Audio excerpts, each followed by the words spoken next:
Smenjivali su se solisti i horovi uz zvuke klavira, violina, flauta, harmonike, dočaravajući nam dela najpoznatijih kompozitora.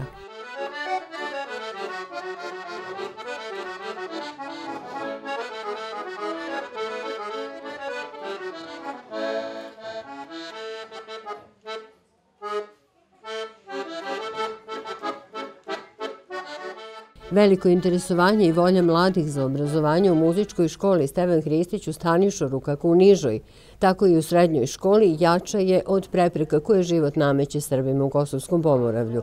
To i jeste jedan od razloga što škola radi 38 godina.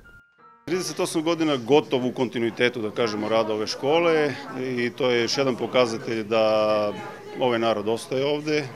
Pored obrazovanja i vaspitanja, muzičkog obrazovanja i vaspitanja koje pružamo ovoj deci, mislim da zaista indirektno utičemo i na opstanak ovog naroda, našeg naroda na Kosovu i Metohiji.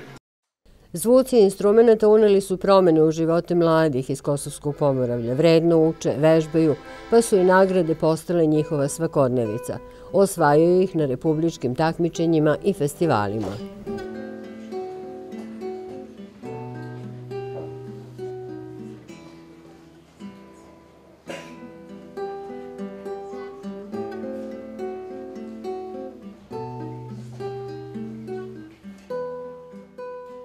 Dan škole je pravo vreme da se najboljima dodele zahvalnice, što je i učinjeno na svečanosti posle koncerta, a najboljem maturantu srednje škole Nikoli Jankoviću direktor Ivan Jovanović je uručio zahvalnicu pred publikom i kamerama.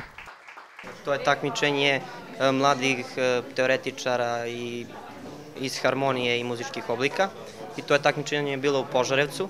Ja sam prvi koji je odavde otišao na takvo takmičenje i osvojio sam 3. nagradu. U ovom prilikom bi se zahvalio profesoru Gavriloviću koji me spremao za to takmičenje. Jasno je da su ovi mladi zaljubljenici u muziku. Ipak, novac je taj koji određuje da li će nastaviti školovanje i baviti se profesurom ili svirati u filharmoniji. Ipak, muzičko obrazovanje pruža mogućnost preko potrebnog zapošljavanja. Ne mogu svi da završe fakultete i da sutra dan se bave profesionalnom muzikom, ali to ne znači da deca koja dođu do niže škole, koja steknu neka osnovna znanja o muzici, da sutradan to neće njima da pomogne prilikom rada nekog drugog posla.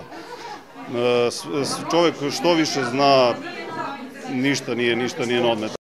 Muzička škola pruža mogućnosti bržeg osamostaljivanja, što je u Kosovskom Pomoravlju jedan od preduslova za opstanak i ostanak na Kosovu. Koliko je mladima važno da posle školovanja dođu do posla, pokazuje najnovije istraživanje Javni puls, koje je na Kosovu sproveo UNDP u oktobru ove godine. Nezaposlenost kao jedan od najvećih problema identifikovalo je 40% ispitanika, od kojih je više Srba nego predstavnika drugih zajednica na Kosovu.